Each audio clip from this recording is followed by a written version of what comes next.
दर्शक बांधवांनो, आपलं पुन्हा एकदा सिद्धेश्वर वार्तामध्ये स्वागत आहे। मी आताच बाळासाहेब कांबळे। आज आपण कल्याण पूर्व विधानसभा क्षेत्रातला जो आढावा आहे, जनतेने दिलेला कौल आहे, जे कम्युनिटी गाईडलाईन्स आहेत, आपण त्या गाईडलाईन्सच्या माध्यमातून कल्याण पूर्वचा जो मतदार आहे तो मतदार कुणाला प्रथम प्राधान्य देतो हे पाहणं खूप महत्त्वाचं ठरणार आहे। आपण सर्वप्रथम कल्याण पूर्वचा जो गेल्या 2019चा पंचवार्षिक निवडणुकीमध्ये जे मतदान पडलं होतं, जे मतदारांनी उमेदवार निवडून दिला होता, ते सन्माननीय कल्याण पूर्वचे आमदार गणपत गायकवाड यांच्या मताच्या आकड्याकडे आपण जाऊयात। त्यांना मताची लीड 12,257 मताची लीड भेटली होती। त्यांना एकूण भाजपाच्या पक्षातून ते निवडून लढले होते आणि त्यांना एकूण 60,332 मतदान पडलं होतं आणि एकूण 39.94% यांची टक्केवारी होती। तसेच धनंजय बोराडे जे अपक्ष त्यांनी उमेदवारी भरली होती, शिंदे गटातून म्हणजे ठाकरे गटातून त्यांनी बंड पुकारलं होतं, बंडखोरी केली होती आणि त्यांना 48,075 एवढे मतदान पडले होते आणि अक्षरशः गणपत गायकवाड यांना भाजपातून उमेदवारी घेऊन सुद्धा त्यांना घाम फोडण्याचं काम धनंजय बोराडे यांनी अक्षरशः केलं होतं आणि त्याच अनुषंगाने नॅशनल काँग्रेस पार्टीच्या वतीने एनसीपीच्या वतीने प्रकाश तरे यांना 16,757 मतदान पडलं होतं। आता ह्याच अनुषंगाने आपण मताची आकडी जशी आकडेवारी सांगितली तसंच आपण या कल्याण पूर्वचा इतिहास थोडासा जाणून घेऊया, कारण या कल्याण पूर्वचा 2024 मध्ये कोणता उमेदवार इच्छुक उमेदवार आहे, कोणत्या पक्षातून आहे, आपण थोडीशी आपल्या मतदारांना त्याची माहिती देऊयात। खर तर ठाकरे गटातून मला तर वाटतंय धनंजय बोराडे जे अपक्ष उमेदवार ज्यांनी भरली होती आणि त्यानं मताधिक्य मोठ्या प्रमाणात घेतलं होतं, ते धनंजय बोराडे आज ह्या वर्षी ह्या पंचवार्षिक निवडणुकीमध्ये इच्छुक उमेदवार आहेत आणि ते ठाकरे गटातून निवडणूक लढू शकतात। कारण गेल्या 2014 मध्ये सुद्धा त्यांनी उल्हासनगर विधानसभा मतदारसंघातून फॉर्म भरला होता आणि त्या वेळच्या ज्योती कलानी यांना सुद्धा त्यांनी अक्षरशः घाम फोडला होता। कारण धनंजय बोराडेचं हे व्यक्तिमत्व हे खूप डेंजर व्यक्तिमत्व आहे। लोकांच्या सहभागात, लोकांच्या प्रत्येक सुखादुखात धनंजय बोराडे हे उभा राहतात आणि प्रत्येकाच्या त्यांना राजकीय गाढा अनुभव आहे। राजकीय असेल किंवा प्रशासकीय यंत्रणेचं काम कसं करायचं, त्यांची प्रशासकीय यंत्रणेवर मजबूत पकड आहे आणि त्याच अनुषंगाने धनंजय बोराडे ह्या 2024च्या विधानसभामध्ये कल्याण पूर्व मधून उमेदवारी लढू शकतात, ते इच्छुक असू शकतात। दुसरी एक पक्ष शिंदे गटामधून विशाल पावसे जे 2014 मध्ये भाजपाच्या कोट्यातून त्यांनी उमेदवारी घेतली होती आणि भाजपाच्या कोट्यातून त्यांना एकूण 28,004 मते प्राप्त झाली होती। कारण विशाल पावसे हे माजी नगरसेवक आहेत आणि कल्याण डोंबिवली महानगरपालिकेचे ते माजी नगरसेवक आहेत। त्यांनी एवढे मतदान घेऊन अक्षरशः अपक्ष उमेदवार गणपत गायकवाड हे 2014च्या पंचवार्षिक निवडणुकीमध्ये उभे होते, त्यांना अक्षरशः विशाल पावसेंनी सुद्धा म्हणजे गोपाल लांडगे हे शिवसेनेमधून होते आणि विशाल पावसे हे भाजपामधून होते, तरीही गणपत गायकवाडांना ह्या विशाल पावसेंनी अक्षरशः घाम फोडला होता।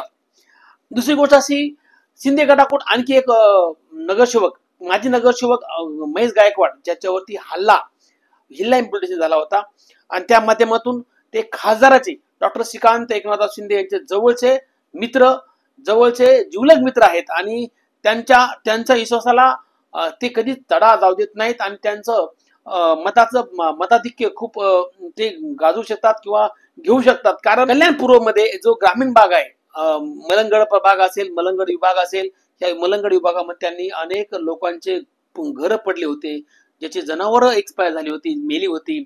त्यांना त्यांनी आर्थिक मदत म्हणून त्यांना हातभार लावला होता।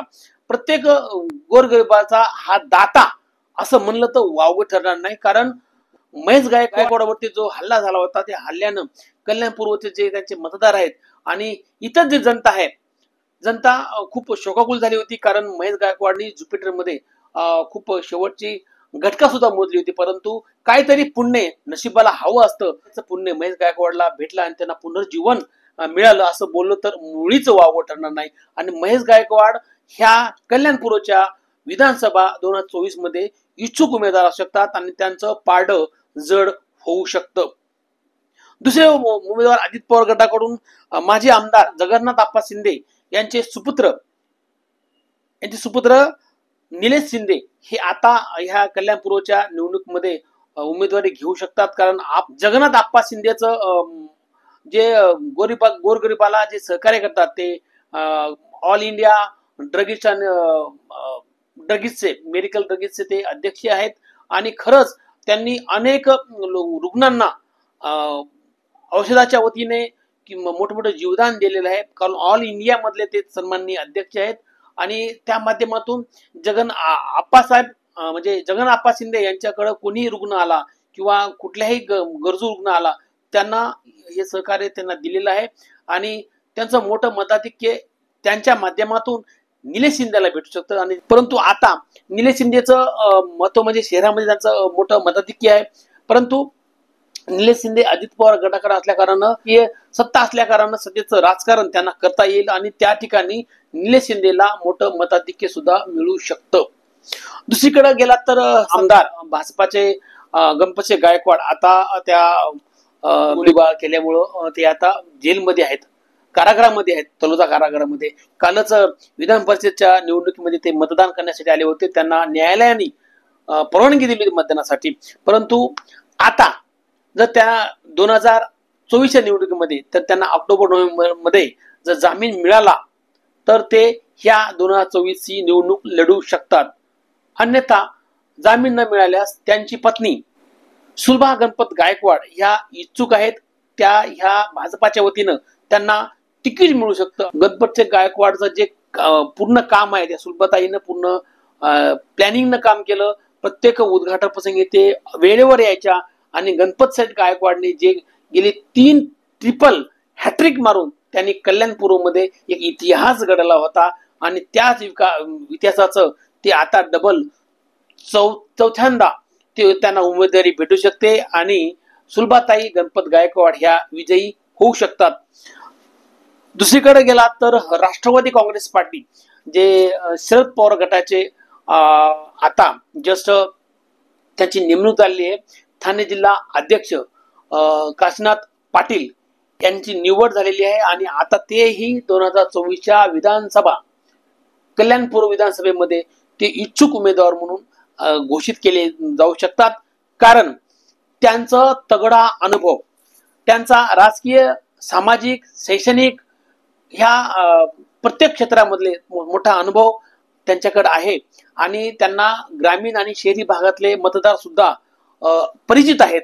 आणि महत्वाचं म्हणजे ते आता गुरुकृपा विद्या मंदिर जे उसाटणीत शाळा आहे त्या शाळेचे व्हाईस चेअरमॅन या पदावरती रुजू आहेत.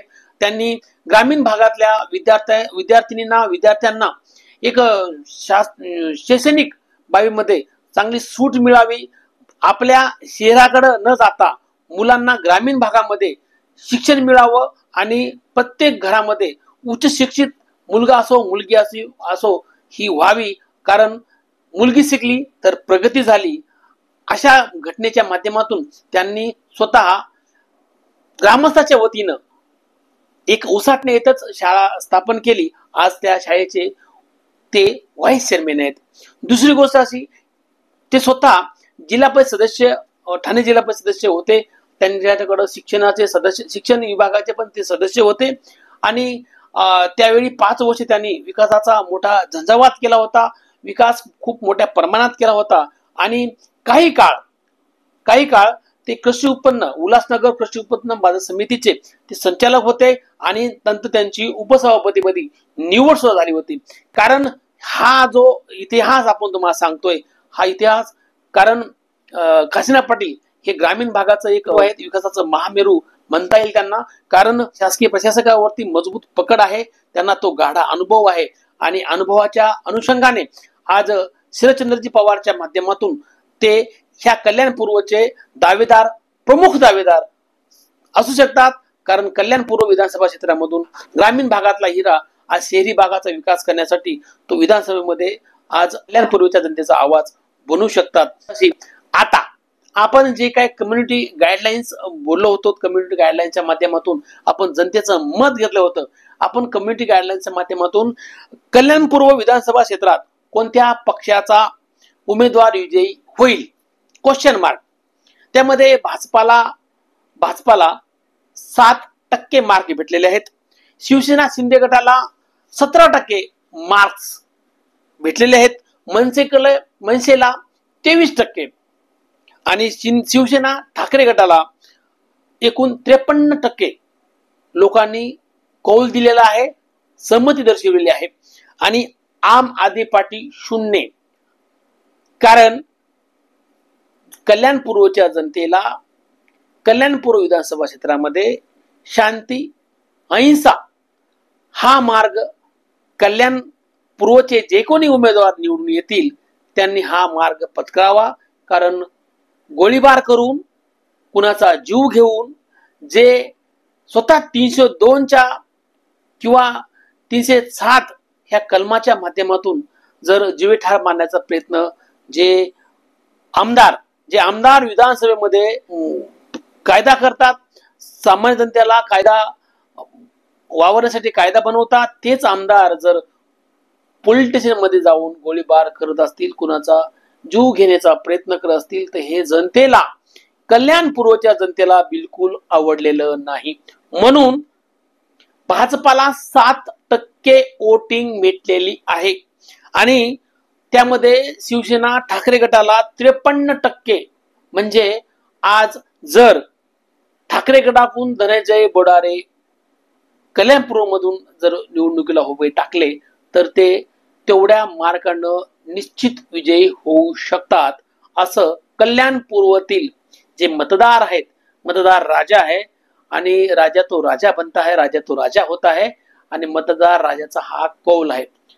दर्शक बांधवांनो, आपल्याला ह्या कल्याणपूर्वचं जे वार्तांकन, जे उत्सुक उमेदवार आहेत किंवा टक्केवारी जी तुम्हाला आपण जे मतदाराच्या माध्यमातून सांगितली आहे, त्या मतदानाच्या माध्यमातून आपल्याला ह्या वार्तांकन कसं वाटलं त्यावरती तुम्हाला कमेंट करायची, ही बातमी इतर मित्रांना पण शेअर करायची आहे आणि ह्या चॅनेलला तुम्ही नवीन असाल तर तुम्हाला सबस्क्राईब करायचंय, कारण नवीन नवीन बातम्याचा अंदाज, नवीन बातम्या तुम्हाला पाहायला मिळणार आहेत आणि प्रत्येकाने ही बातमीवरती कमेंट करून आपलं मत नोंदवायचं आहे।